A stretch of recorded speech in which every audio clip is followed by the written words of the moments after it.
Des contaminations qui ont commencé début janvier et aujourd'hui, c'est une dizaine de pompiers de la caserne de Brétigny-sur-Orge en Essonne qui sont positifs à la Covid.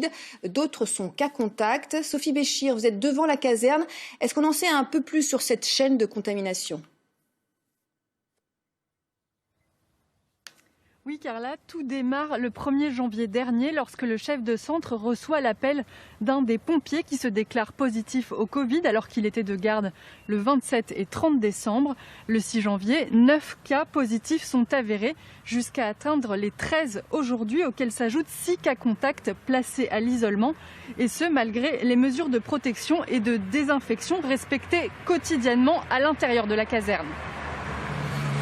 On a été surpris du fait que ça aille aussi vite. Maintenant, l'expliquer, on ne peut pas dire que c'est tout de l'intérieur ou de l'extérieur. C'est très compliqué aujourd'hui et tous ces résultats relèvent aussi du secret médical. Donc on ne peut pas vous dire d'où ça vient exactement. Voilà, c'est très compliqué de dire ça vient du centre ou ça vient de l'extérieur.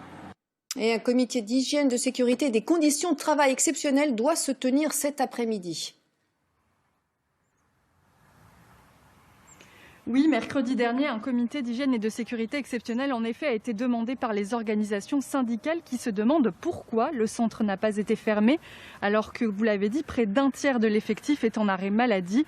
Autre point qui sera débattu cet après-midi lors de cette réunion, la recherche d'un responsable de la propagation du virus au sein de la caserne par la direction alors que la CGT, de son côté, affirme que seule la vie en communauté peut expliquer la propagation très rapide du Covid. Merci beaucoup Sophie, vous êtes accompagnée de Morgane Prévost.